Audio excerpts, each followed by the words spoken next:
Hola gente del grupo Grite.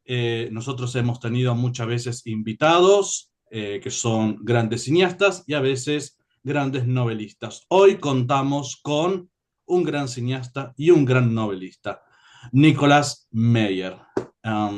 We are very happy to have you here, Nicholas Meyer. Thanks for your time. Oh, the pleasure is all mine. Bien. Emiliano, first question. Sí, gracias, Fernando. Mi primera pregunta es la siguiente. Mr. Meyer escribió su primera novela titulada The 7% Solution, la cual fue un éxito, siendo incluso llevada al cine, y donde también fue un éxito. Mi pregunta sería, ¿cómo entró al universo de Sherlock Holmes y qué le atrajo de escribir sobre un personaje sabiendo los riesgos existentes, ¿no? The question is of Emiliano is about your first novel, The 7% Solution, that was a remarkable success and even found its way on to the screen. How did you first gain entry into the world of Sherlock Holmes, and what, if anything, tempted you to engage with a character so firmly established, fully aware of the perils such an undertaking entails? All my answers are long. Don't Go worry. ahead. I was introduced to Sherlock Holmes by my father at age 11 when he gave me the complete Sherlock Holmes stories, 60. There are 60 stories. And I believe, number one, that childhood impressions are the most lasting, those are the strongest. When you are a kid, what you see, what you hear, what you read, what you listen to makes we call it in English, we call it the impressionable age, an impressionable age. You see a movie at a certain age and it stays with you forever. I read the Sherlock Holmes stories when I was 11 and they stayed with me forever. Number two, I didn't like any Sherlock Holmes movies, and I still don't like most of them. I really like what Arthur Conan Doyle wrote. So I came to Hollywood in 1971 to make movies from New York, and I was starting to have some luck with television films. But then the Writers Guild, of which I'm a member, went on strike, and you were not allowed to write screenplays, movies. So the woman with whom I was living at the time, said, well, now you can write your own Sherlock Holmes novel that you keep talking about, Sherlock Holmes meets Sigmund Freud. And since I wasn't allowed to write screenplays, this is when I sat down to write what I thought was a kind of correction to all the movies I couldn't stand. I hated Basil Rathbone and Nigel Bruce. I never understood why a genius hangs out with an idiot. It didn't make any sense to me. I didn't believe that the Watson portrayed by Nigel Bruce was the guy who wrote the stories. It didn't make any sense to me. So I wrote how I thought it should be if you were going to write a new piece of Sherlock Holmes material. No one was paying any attention. I didn't understand that Sherlock Holmes was still in copyright with the Conan Doyle estate. I sort of told myself that he wasn't, but I was wrong. So I had to make a deal later with the Conan Doyle estate. The actual subject matter, Sherlock Holmes, Sigmund Freud, and cocaine, had been on my mind for a very long time. My father was a psychoanalyst. He was a shrink. And in my high school, people said, "Oh, your father is a psychiatrist. Is he a Freudian?" And I didn't know. So I asked, "Pop, are you a Freudian?"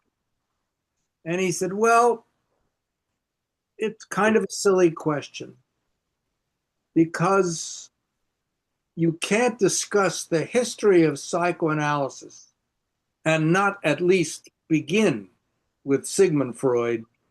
Then you can discuss the history of America discovered by Europeans and not start with Columbus or the Vikings. But many things have happened since Columbus and the Vikings." And he said, "When a patient comes to see me, I listen to what they say. I listen to how they say it. I'm very interested in what they do not say. I'm interested, are they on time? How are they dressed? What's their body language? I am searching from them for clues as to why they are not happy." And I said, "Gee, Pop, that sounds like detective work." And he said, "Well, I guess it is like detective work." And a little light bulb goes off in my head, and I think, this is who Sherlock Holmes always reminded me of, my father. Or my father always reminded me of Sherlock Holmes. And how much did Arthur Conan Doyle, the creator of Sherlock Holmes, know about the life and writing of Sigmund Freud? What's the first thing you realize? They are both doctors. Number one. Number two, they both died in the same city, London. Number three, they died within 9 years of each other. Number four, Sherlock Holmes is a cocaine addict. Number five, so was Sigmund Freud for a time. For a time, he was a user. Number six, Freud got interested in cocaine when he wrote a paper with two doctors, Königstein and Köhler, on the uses of cocaine as an anesthetic during eye surgery. Arthur Conan Doyle studied ophthalmology in Vienna. And you go, how many dots do you have to connect before you say, wait a minute, this is making some kind of picture? And then later, much later, I learned that Sigmund Freud's favorite bedtime reading, the book by his bed, were the Sherlock Holmes stories. He loved Sherlock Holmes. And what's interesting to me, and anybody can feel free to speak to this, but when I read Freud's case histories, Anna O, the Rat Man, the Wolf Man, when I read them, sometimes it feels like I'm reading Watson. And even Freud sort of knew this, because at one point he writes, I followed the labyrinth of her mind, Sherlock Holmes-like, until it led me to blah, blah, blah, whatever the rest of it was. So he knew that it was all sort of Sherlock Holmes-like. And those are the elements, you know, starting when I was 11, that ultimately when I was about 26, and the Writers Guild was on strike, and I sat down and wrote my own Holmes stories. That's sort of the long answer.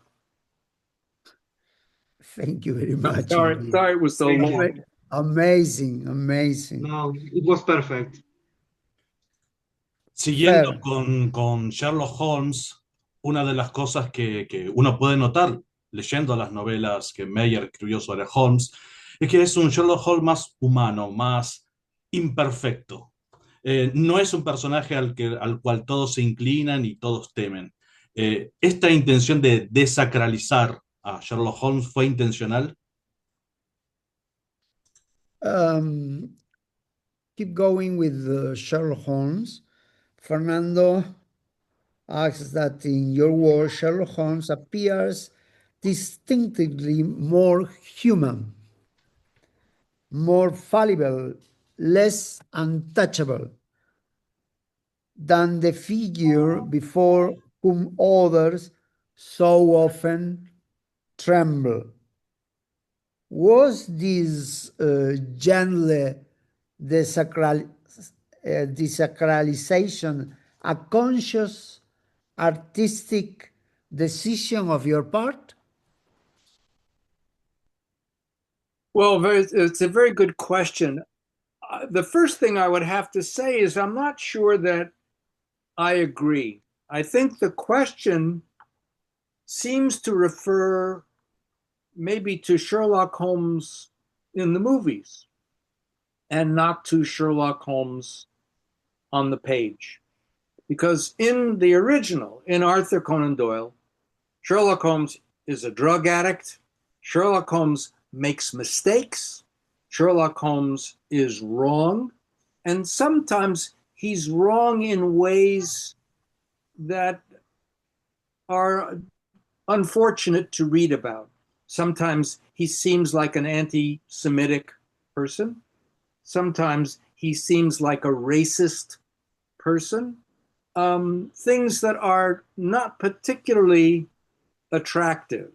Whether these prejudices are the prejudices of Arthur Conan Doyle or the prejudices of Sherlock Holmes as Doyle writes him, he's not a Superman. And I think we confuse heroes with gods.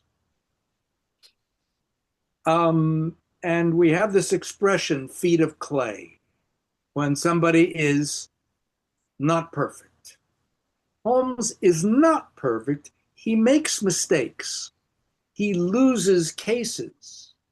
And this only adds to his humanity, his three-dimensionality. And a lot of people, when I wrote the 7% Solution, were upset because they said, oh, you made him a drug addict. And I said, no, I didn't make him a drug addict. It's in the second story. It's in The Sign of the Four. He took down the drug, he shoots up, and Watson says, what is it today, the morphine or the cocaine? He says, the cocaine, a 7% solution. Would you care to try it? And I think the feeling on the part of these people who were upset by the book was that showing him to be a cocaine addict was to diminish him, to make him less than perfect or godlike or something. And I said, you're confusing gods with heroes. And I give you the following example. If a man jumps into a raging river to save a drowning child, we can agree that this man has performed a heroic act. But if the same man jumps into the same river to save the same child and does it with a ball and chain attached to his foot, is he more a hero or less. And to me, the notion that Sherlock Holmes functions despite the ball and chain of his addiction makes him more heroic, not less.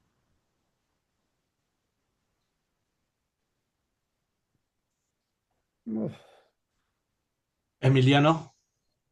Without words. Sí. Yeah. Yeah. Siguiendo en esa línea de revisionismo de la narrativa victoriana, estrena en 1979, si no me equivoco, Time After Time. En mi opinión, es una película que se adelanta un poco a los años 80, estaba ahí, ¿no? Justo al cruzar la línea. Se adelanta a los 80 en cuanto al uso de pastiche de personajes, combinando personajes que no se hubieran conocido, podríamos pensar, a pesar de ser contemporáneos. Mi pregunta sería, ¿hay algo en la película hay alguna intención en cuanto a torcer un poco la nostalgia y apropiarse de ella para brindar un relato más relacionado con lo que se venía en los 80?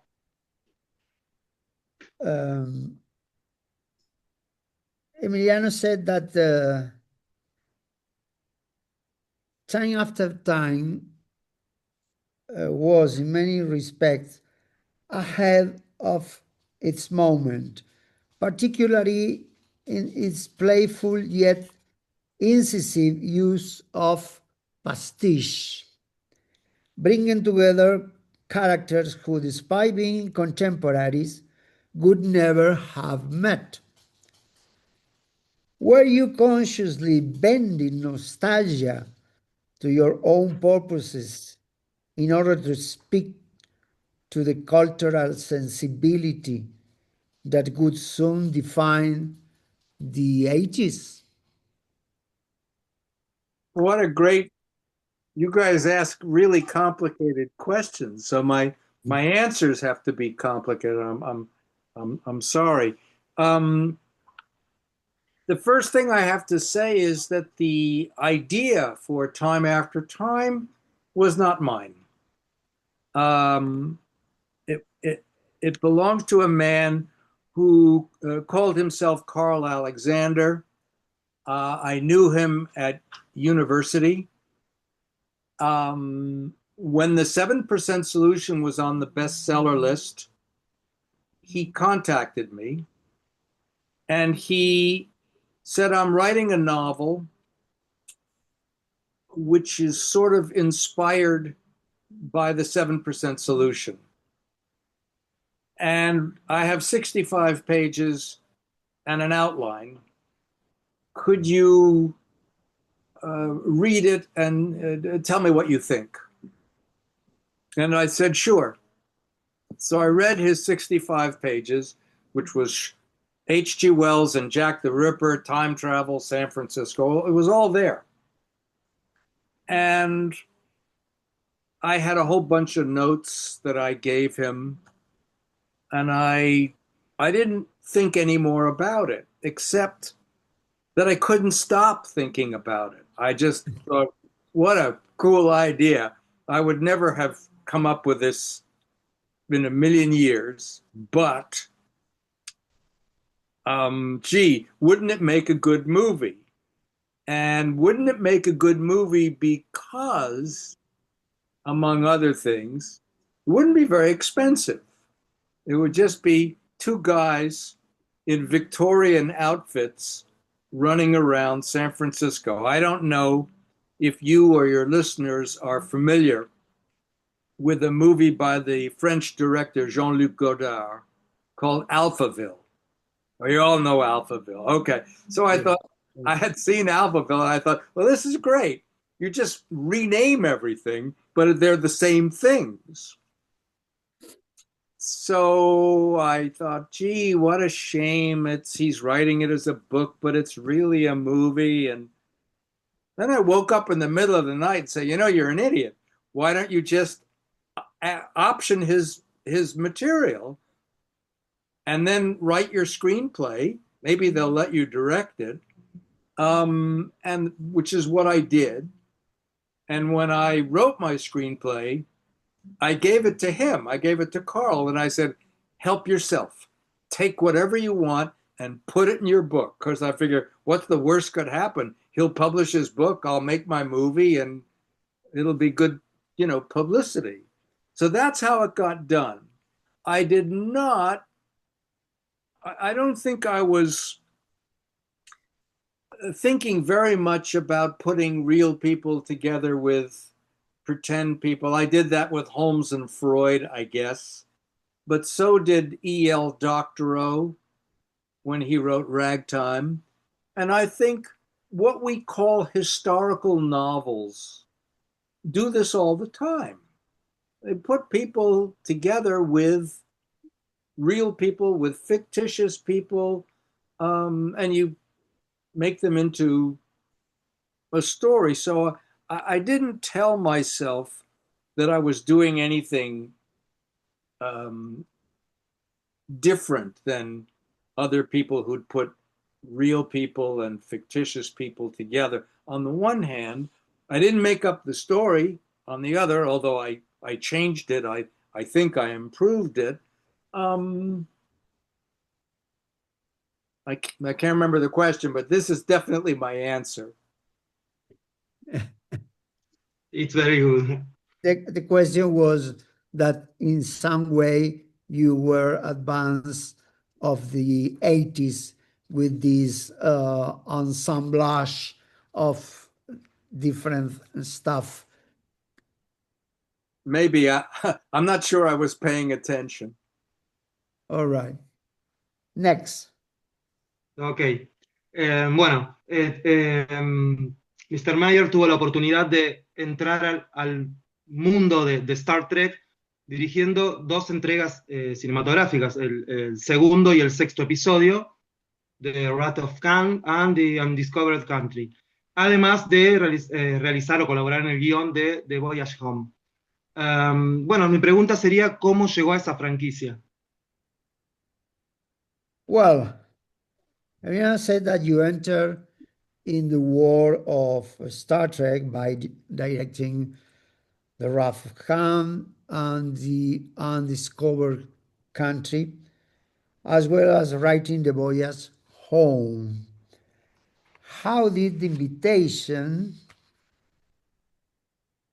come about, and what persuaded you to this particular universe was one worth to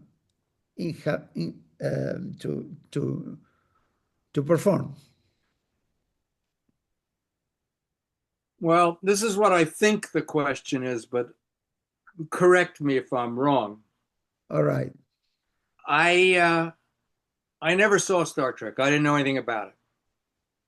I met the producer of the second Star Trek movie, who was a lovely man named Harv Bennett.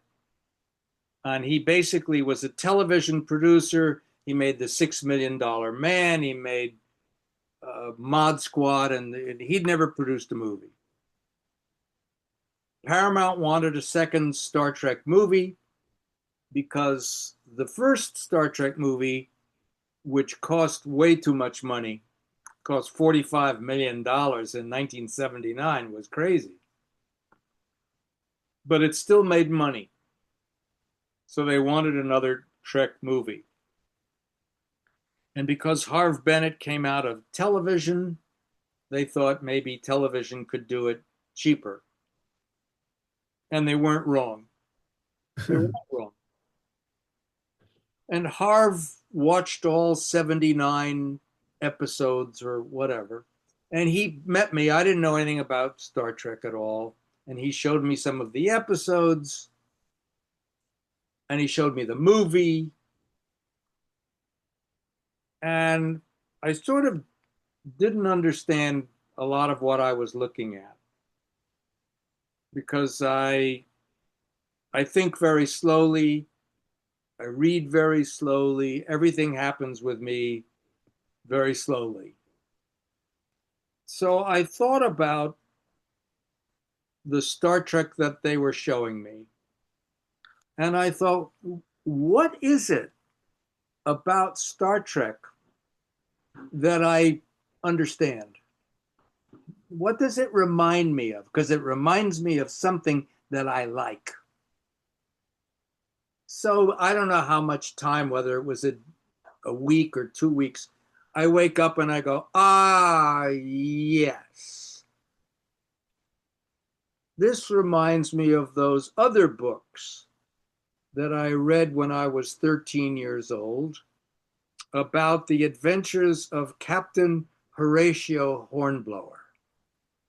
Now, I don't know if in Argentina people read the Hornblower books. They're by a man named C.S. Forester, who also wrote The African Queen.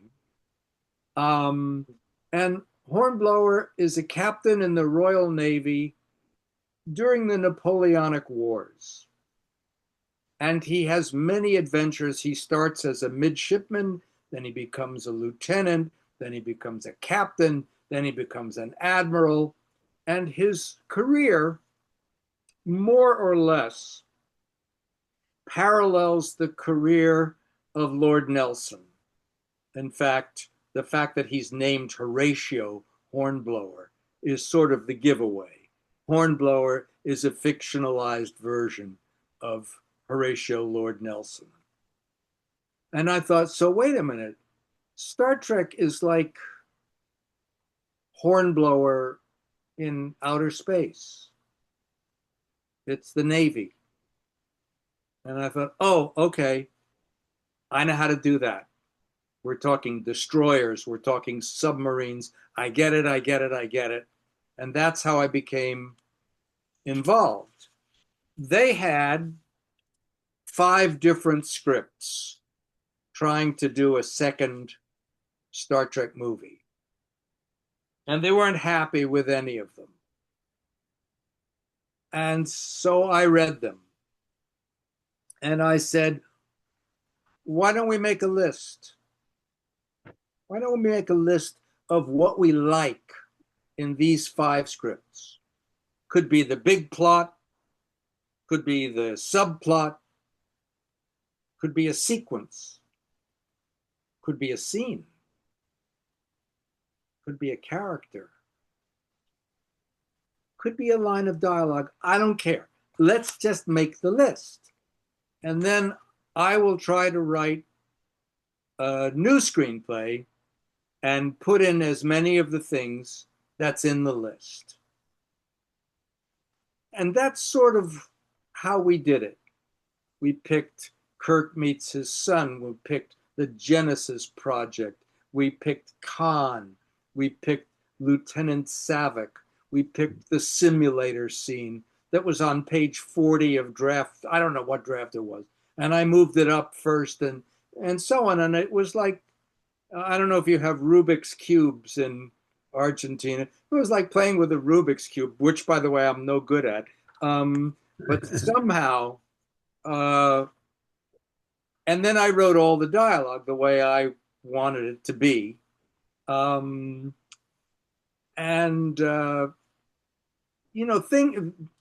an interesting subject to me as I get older, is the subject of influence. What influences you? There's childhood influences, what we're talking about, the impressionable age, the movies, the books, the TV that you see when you're a kid. But there's another kind of influences. There's influences where you know you're being influenced. At the time you're happening, you realize, I'm never going to forget this. And you never do. But there's another kind of influence where you don't even remember that this was an influence. So it's like 30 years after I do Star Trek II, The Wrath of Khan, I see a movie called The Enemy Below. Anybody seen The Enemy Below? Yes. Yes. Well, in The Enemy Below, there's the Mutara Nebula, only it's between a destroyer and a German submarine. And it's Robert Mitchum as the captain of the destroyer. Yeah, you know. Emiliano knows. Yes. And Kurt Jürgens is the submarine captain. And I watched this movie, and by the way, nobody ever remembers who directed it. It was directed by Dick Powell, of all people. And I said, oh, that's where I got the Mutara Nebula from. I was watching this, and I forgot all about it because I was a kid when I watched the movie, and it stayed in my head. But I didn't even know what it was or where it came from. I just remembered, oh, it would be cool. The submarine, the destroyer, the big fog where no one can see what's going on. Great. Yeah. Emi. Sí, Pablo, gracias. Dado que se ha fomentado, se ha armado un fanatismo enorme alrededor de la saga de Star Trek, me gustaría saber cómo es para él, desde su lugar de realizador, de cineasta, formar parte de ese universo, pensando en convenciones, en la relación con los fans, en toda esa interacción que quizás es mayor que la que tienen otros cineastas en otras situaciones.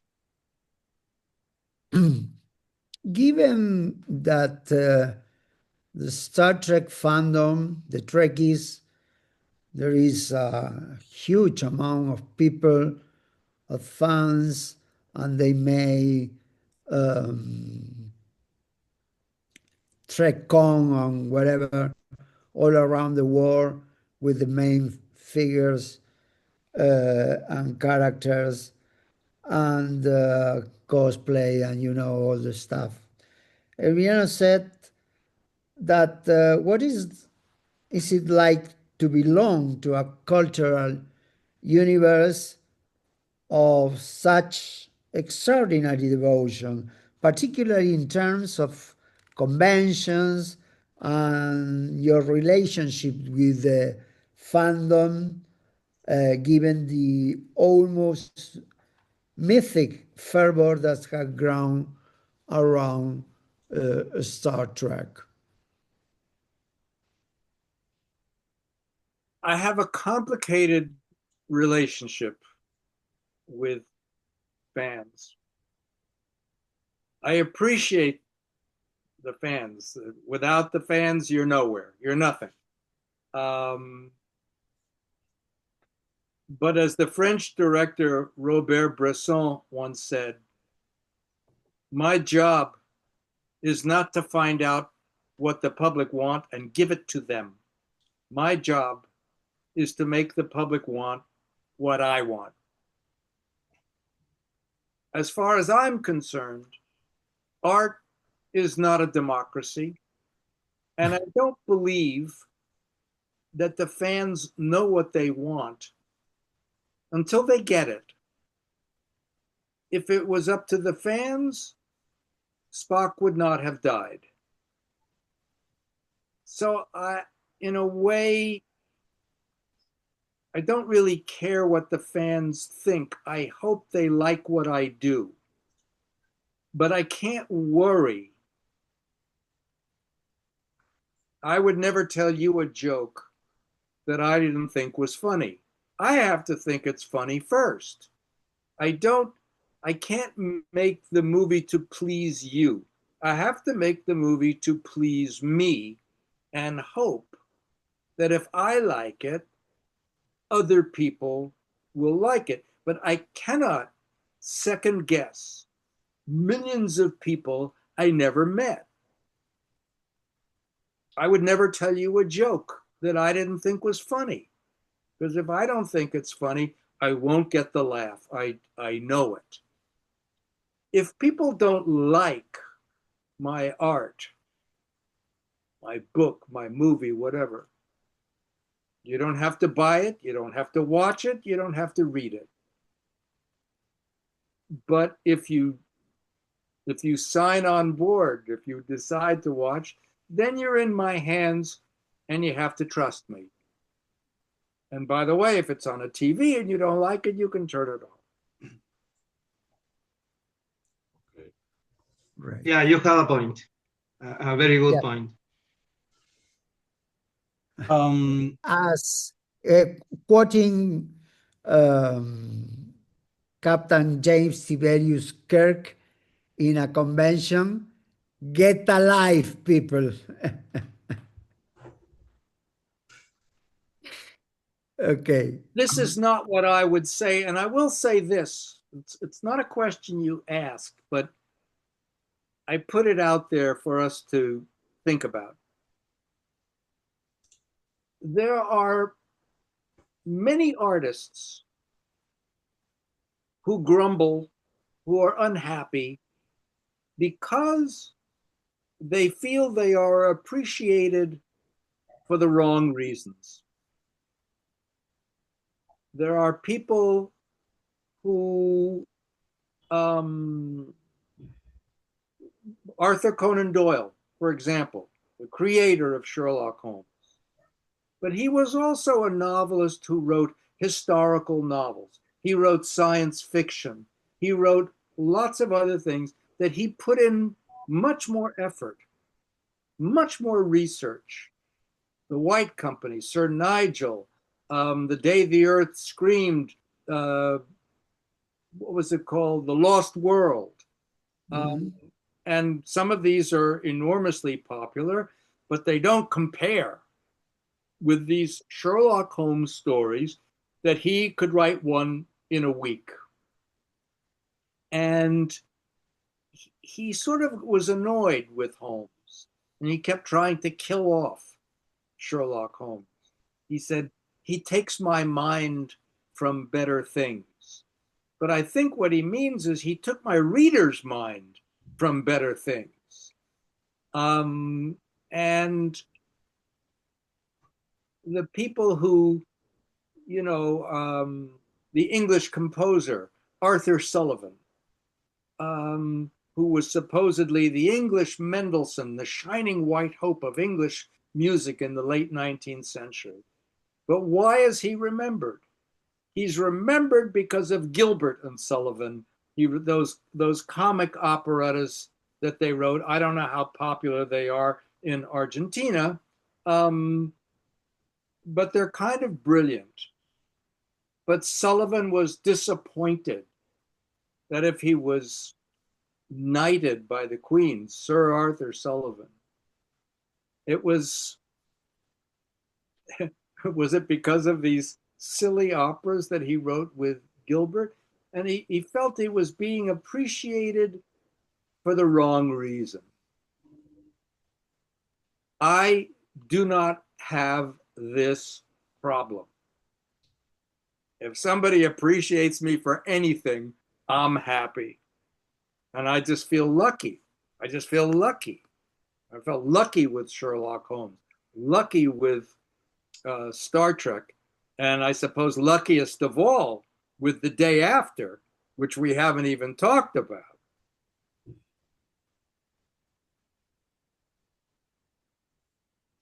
You guys froze, so I don't know if you heard the last part. No, we are back. Justamente, it's a very good moment to pass to The Day After. Es a great film, que básicamente lo que hace es contar la llegada del apocalipsis en la segunda mitad de la película. En la primera lo que se narra es cómo la gente va recibiendo ese apocalipsis. Mi pregunta es, ¿cuál es la opinión de Nicholas Meyer con respecto a la situación del mundo actual en donde parece que estamos siempre al borde de una tercera guerra mundial? Talking about The Day After, a film that unfolds with deliberate restraint as it charts the approach of apocalypse and humanity barrier response to it.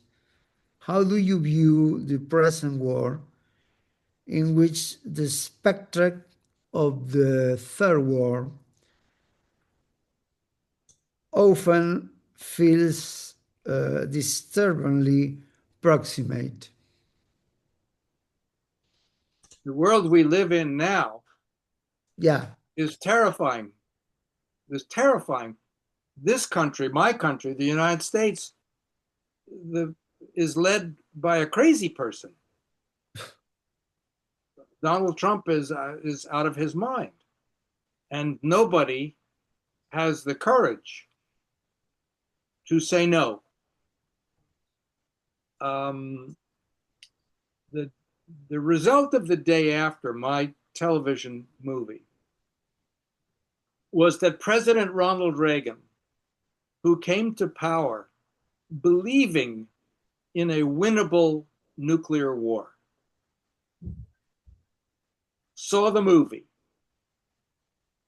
and the movie changed his mind about a winnable nuclear war. The movie ultimately sent him to Reykjavik, Iceland, to sit down with Soviet Premier Gorbachev and sign the Intermediate Range Missile Range Treaty. And he was going to sign away a lot more too, but he held back because of the SDI, the Star Wars Initiative. But as Daniel Ellsberg explained to me, the treaty that Ronald Reagan signed with Soviet Premier Gorbachev is the only treaty that ever resulted in the physical dismantling of nuclear weapons. Needless to say, the pussy grabber in chief, I guess we're talking about our president, has walked out of this treaty. And so the country is led by a reckless madman with his finger on the button. So it's very scary. Yeah.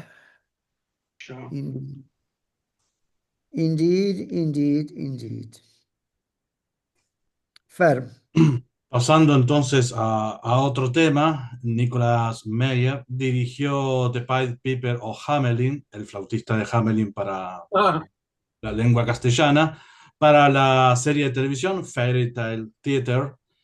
Y más allá del carácter didáctico que la serie de televisión tenía, muy recomendable serie de televisión, se consigue en castellano, gente, véanla. Más allá del carácter didáctico del programa, el episodio dirigido por el señor Meyer es particularmente triste, aun si es fiel al relato original. Mi pregunta es, teniendo en cuenta the bleak nature of the episode, ¿tuvo algún problema con Showtime, la productora y emisora? When you direct the Pied Piper of Hamelin for the Fairy Tale Theater, despite the program's broadly didactic remit, your episode is notably somber, faithful, certainly, but unflinching. Did this tonal seriousness ever place you at odds with the showrunner Showtime? This is my shortest answer. Are you ready? Yes. Yeah. No. No. Nobody interfered with me making the Pied Piper of Hamelin. It was originally supposed to star David Bowie. Uh-huh. And David Bowie was unavailable. So my friend Eric Idle from Monty Python and a lot of other places wound up playing the Monty Python. Piper. When I met him in Montreal where we were shooting the movie, he had grown a very large beard. And I said, you look like Robert Browning. And Robert Browning was the author of the poem, The Pied Piper. Yes. And I said, so let's put a prologue and an epilogue, because the Pied Piper, which is not, I don't think it was ever meant to be published. He wrote it for the son of some friends of his, a little boy. So once I got the idea of making him Robert Browning and then shaving off his beard and making him the Piper, then I got the idea of making the little boy turn into the little boy in the poem, as he's sort of imagining himself. And so I sometimes think that art thrives on restrictions. When you can't do something, when you can't show something, when you have to sort of invent and use your imaginations to make adjustments and so forth. Well, we can't show this because we don't have the money. So how do we do that? When you look at Shakespeare's play, Henry V, and Henry V is about, ultimately, it's about a huge battle, a very famous battle, a battle of Agincourt. And Shakespeare says, well, we know we can't give you the Battle of Agincourt. So somebody comes on the stage at the beginning and says, can this cockpit hold the vasty fields of France? Or may we cram within this wooden O the very casks that did affright the air at Agincourt? On your imaginary forces work. Think when we speak of horses that you see them planting their proud hoofs in the receiving earth, for 'tis your thoughts that now must deck our kings. So I can't show 250 rats plunging into the River Weser. I don't have the River Weser. I have a lot of rats, but I don't have 250. So you got to sort of do the best you can and let people work on their imaginations. See the rats go over the top and you see a lot of splashes. It's enough. Maybe it's better. Yes. All right. Great answer. Fer. ¿Cómo fue su experiencia dirigiendo al actor Pierce Brosnan en Ted Sabers?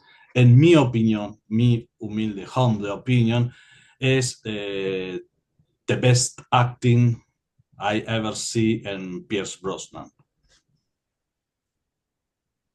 I'm so happy. I understood every word you said. All right, go ahead. I'm so happy. Do you need to translate it? No. No, it's okay. I'm so happy to hear you say this, for many reasons. It's a film I'm very proud of. I could not agree with you more about Pierce's performance.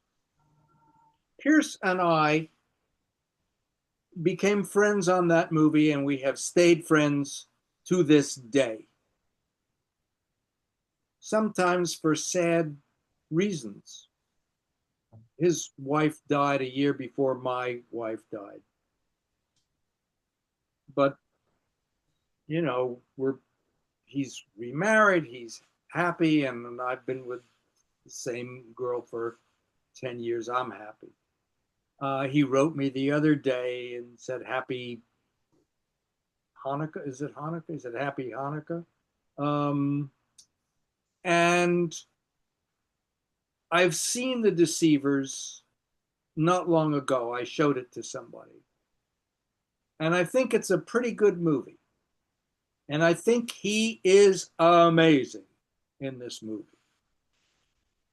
I think that in the wrong hands, the performance could have been a kind of stunt. This is going to be a long answer, but I hope you follow me. Don't worry. I met Stanley Donen, who directed Singing in the Rain, who directed Charade, who directed Royal Wedding, who directed Funny Face. And my oldest daughter, who is now directing her first movie, which she also wrote, said to me when she came back from college, She goes, Papa, I have a bone to pick with you. You showed me Gene Kelly, but you never showed me Fred Astaire. And now that I have seen Fred Astaire, Gene Kelly looks sort of self-conscious by comparison. So I thought I was a terrible father. Anyway, then one day I meet Stanley Donen.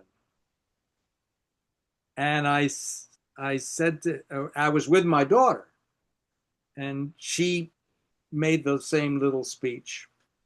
What do you directed them both? You directed Gene Kelly, you directed Fred Astaire. What do you think? And he gave what I thought was a fascinating answer. He said, prefacing my response by reminding you that Gene Kelly was my friend. We came to Hollywood together.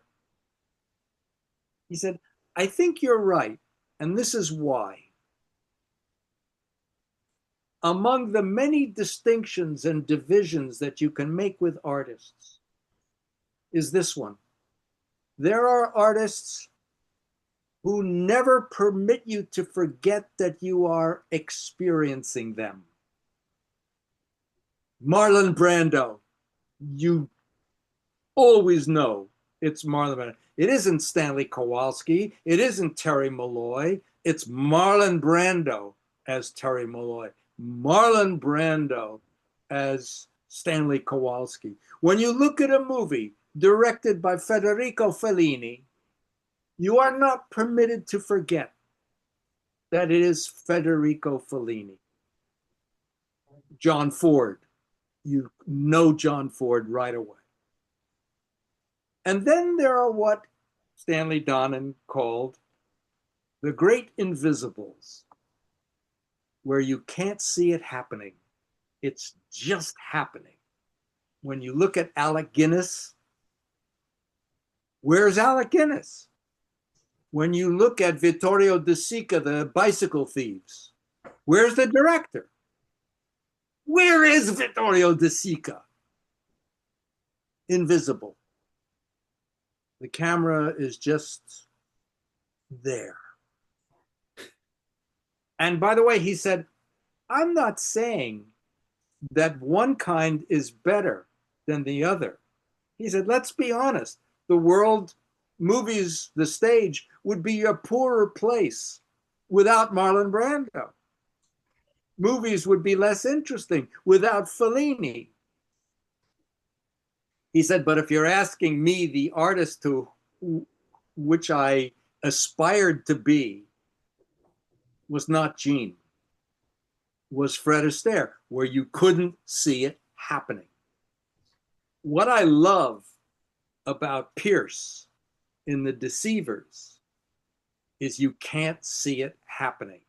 The performance is so subtle that you forget you're watching Pierce Brosnan. You are just in the story of this British officer disguising himself as a murderer and then becoming a murderer. So after, this was, I don't know, about 2 years ago, I watched it, I showed the movie to somebody, and I thought, he's fantastic in this. And he's fantastic. He's a very good actor. You look at him in The Ghost Rider, you look at him in The Tailor of Panama, he's really good. And I called him up and I said, do you ever watch your old movies? And he said, do you ever read your own books? And I was just trying to tell him what a revelation it was to watch him and just see how subtle and self-effacing this was. But he kind of brushed it off. He doesn't watch his old movies and whatever. But thank you for talking about his performance, because I totally agree with you. And the thing about the great invisibles, the Alec Guinnesses and so forth, and the Fred Astaire's, is sometimes they're so invisible that you don't even clock how remarkable it is. Fred Astaire, you can't see him breaking a sweat. It's just happening, and he makes it look easy. There's an Italian word for this. It's called sprezzatura. Sprezzatura is making the difficult look easy. That you finish the portrait of the Mona Lisa, but you take an extra day to shower and clean the paint off your nails so you can go, oh, this? Oh, it just dies something. You pretend that it required no effort. And when Fred Astaire dances, it doesn't seem like he's making an effort. Indeed, indeed. Next question. Emiliano. Sí. Usted tiene un gran vínculo con la música. En sus películas siempre las ha utilizado de manera consciente y son parte integral de las películas que realizó. Y por supuesto ha trabajado con algunos de los grandes compositores, como Miklos Rozsa, James Horner, John Addison y otros. Mi pregunta es, si él tiene una idea en mente antes de tratar con un compositor, o si eso corre por cuenta del compositor, ¿cómo es el trabajo en conjunto o no con compositores?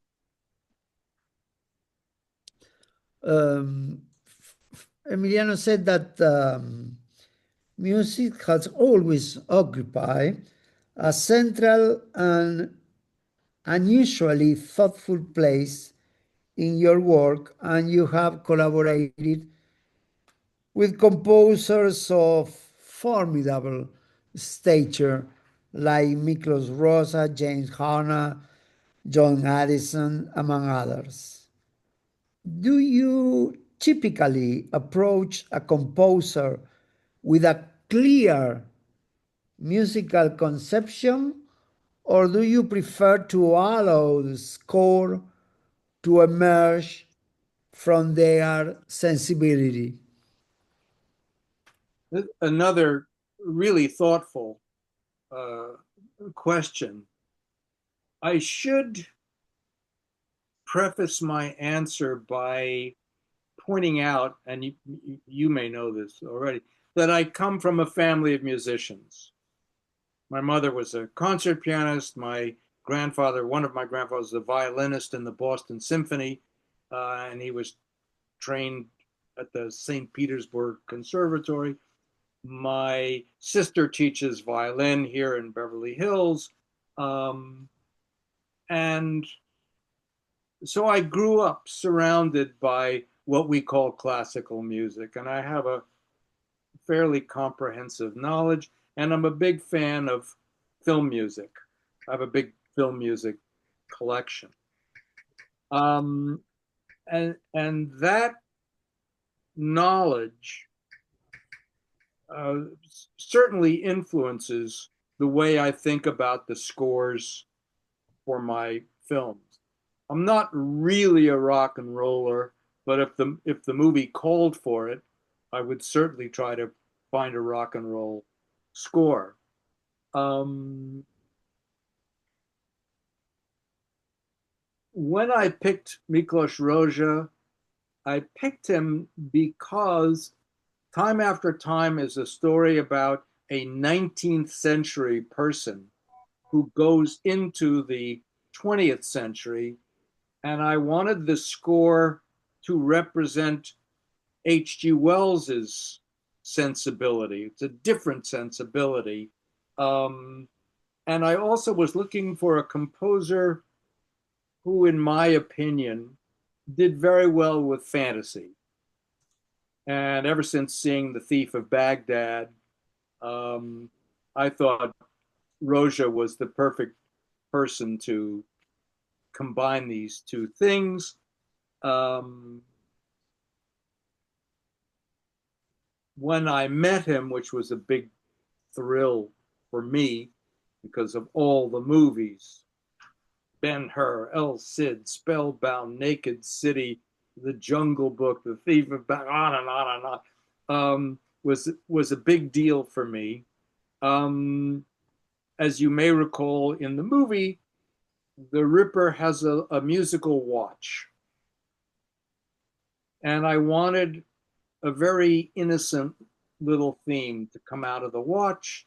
And I picked the theme from the French book of songs, the Chanson d'Auvergne, with music by, or at least adapted by, Joseph Candeloube, I think early 20th, maybe late 19th century. And I picked one of those songs of the Auvergne. I said, this is the tune I want the watch to play. And then he played me on the piano every week different things that he was writing to go with different scenes. And I think I made two suggestions. One of which is that when Amy sees the newspaper in the museum and suddenly realizes that H.G. Wells has been telling the truth and that she really has just traveled 2 days forward in time. But it also is the newspaper that has her murder on the front page. So I said, when the first thing when you see the date is, oh my gosh, the man I am in love with is not crazy. He really did it. And then she turns the paper over and sees her own death. And I said, I would like to, I said, you know, for my money, when she sees that date, that's like Tristan und Isolde. It's like the most wonderful, romantic, soaring thematically. And I said, well, what do we do when she turns the page? And I said, you just stop the music. You just stop it. Maybe even in mid-phrase. That was one of my two suggestions. I made another suggestion. But basically, he knew what he was doing. He was very professional. He had done it a lot, and I didn't have to tell him very much. With James Horner, some people say I discovered him. I don't think that's true. And if it wasn't me, it was going to be somebody else, because this is a guy who had the goods. He was terrific. Why did I wind up with James Horner? Because Star Trek II didn't have any money. So we weren't like Star Trek, the motion picture. We didn't have a Jerry Goldsmith. Jerry Goldsmith, you know, got something like $300,000 to write the score for a movie. We didn't have anything like that. So we had to look. And I listened to a lot of cassettes with a lot of music that all seemed very similar to me, very familiar. And then I heard this cassette of someone named James Horner. And I thought, oh, this is somebody with ideas. And I met with him, and I liked him very much. And I said, I want you to, this is a movie about the Navy in space. I want something that says ocean, water, Debussy, la mer.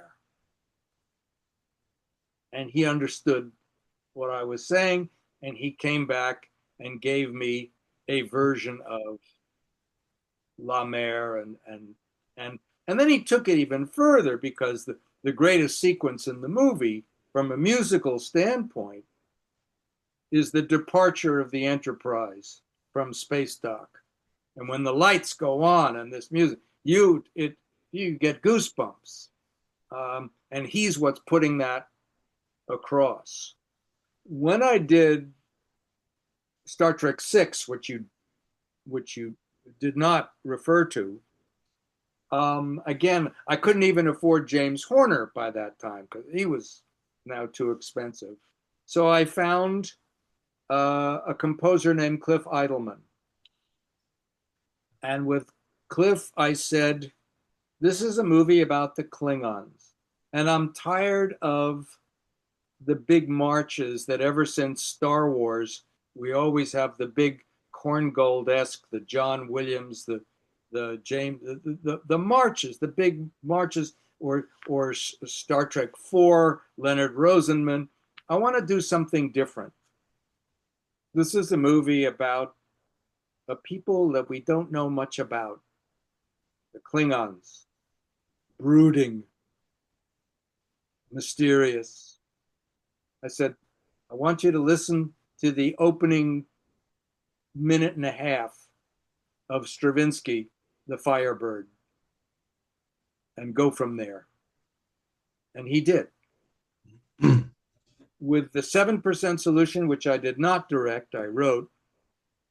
But I did pick John Addison because my original choice, which was Bernard Herrmann, and he was signed to do the movie, and he died before it could happen. And Herb Ross said, whom should we get? And I picked John Addison. I can't quite remember why, except that I loved the score for Tom Jones, even though the 7% solution is nothing like Tom Jones. But for some reason, I just thought this is an interesting composer. I thought he did a lovely job. Yes, if I may, I'd like to put a question about back to Star Trek, and in particular to the undiscovered country. Just from the very beginning, the title referred to Shakespeare and the famous, or Hamlet, to the famous soliloquy of. But in many parts of the movie and in the others, you allow yourself to introduce a Shakespearean sense of drama. It was on purpose. You have Shakespeare in the back of your mind, or it was just as flow the situation. Well, if you're going to write dialogue, steal from the best, especially if there's no copyright. When I co-wrote the screenplay for Star Trek VI, The Undiscovered Country. I co-wrote it with Denny Martin Flynn. And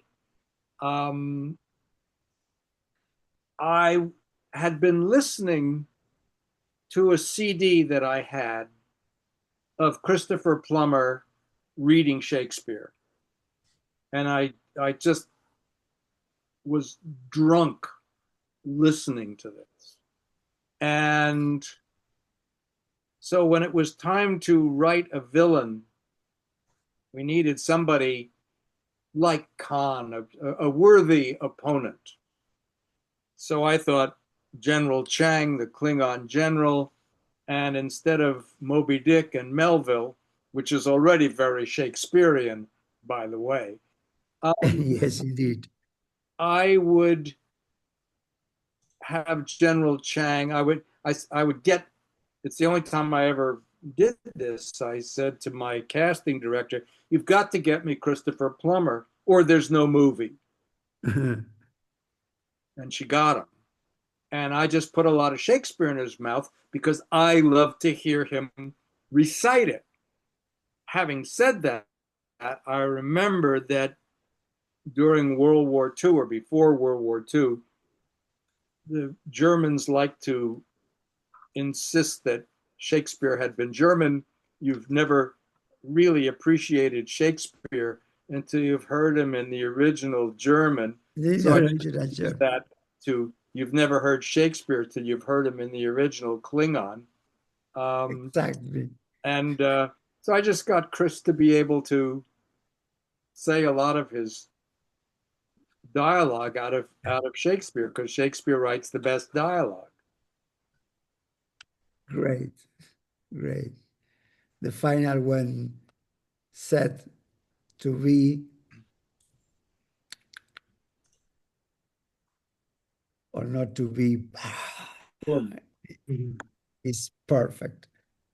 Okay, sorry guys, keep you asking. Emiliano, last question. Sí, sí, I'm going with my last question.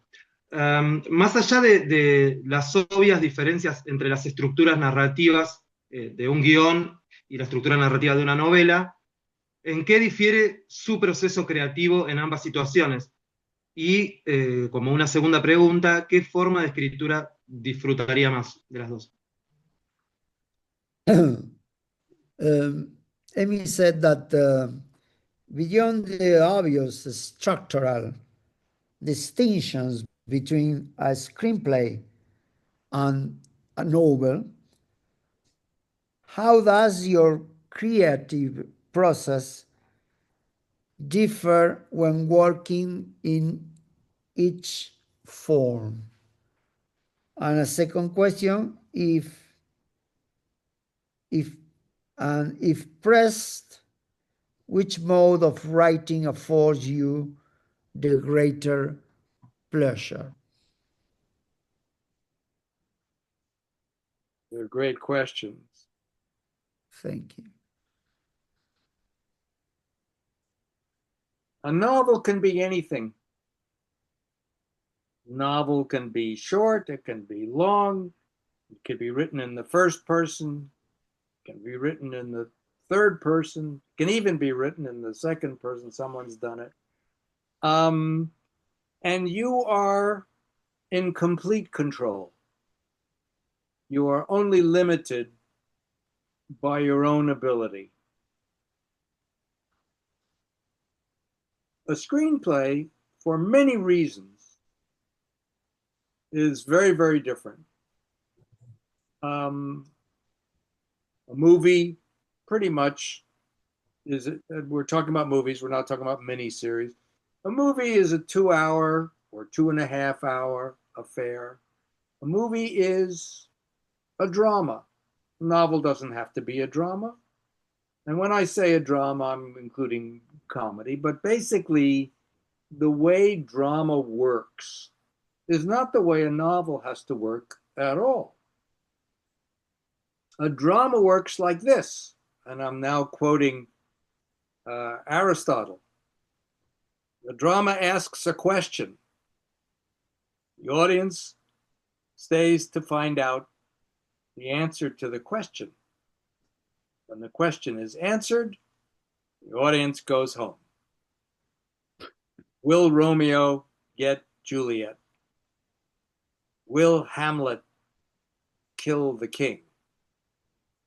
Will Oedipus find out who killed King Laius? It is the job of the dramatist, or in my case, the screenwriter, to raise as much suspense as possible as to the answer of the question.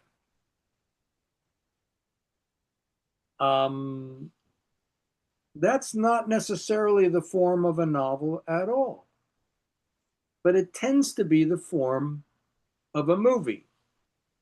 And there are many ways you can serve up that question, and there are many ways in which you can raise suspense as to the answer to that question. But it boils down to this Aristotelian, it's not even rules, it was his observations. This is how drama works. You ask the question, the process of setting up the question, what does the audience need to know in order to understand the question? We call that exposition. A boy comes home from college and finds that his father is dead and his mother has married his uncle. Then he meets the ghost of his father, who says, I was murdered by the uncle. I want you to kill the uncle. And Hamlet says, okay, I'm going to do it. But he has difficulty doing it. And we watch him grapple. He has a chance to do it, but no, the uncle is praying. If I kill him now, he might go to heaven. No, not now. Later on, he thinks the uncle is hiding behind the curtain in the mother's bedroom, and he runs him through. But it's not the uncle. It's the old man, the old busybody, Polonius, and so forth. And what happens to his girlfriend, and when he kills her father, and so forth. So you raise up all this thing. Is he ever going to do it? And he finally does it. End of play. That's different from writing a novel. When you're writing a novel, you might have taken money from the publisher, or you might not even have a publisher. But either way, you are in control.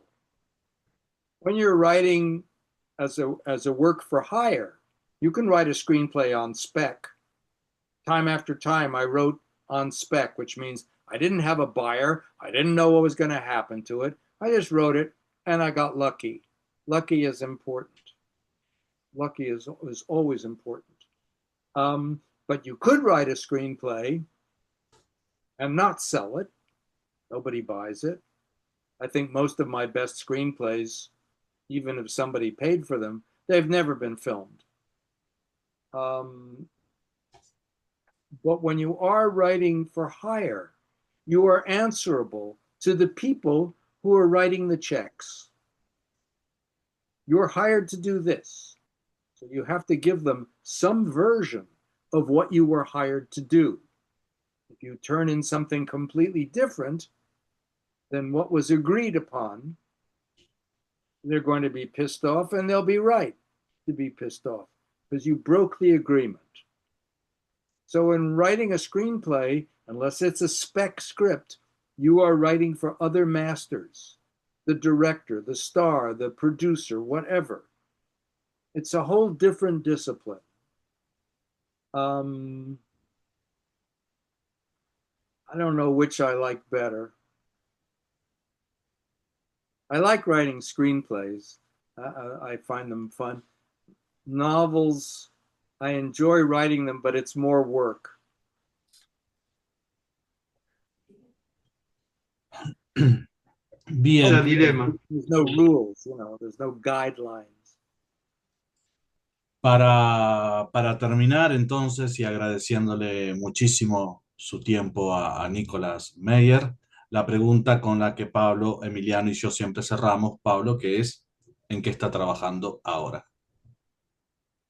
Much beyond our thankful for your time and your sharing and your knowledge.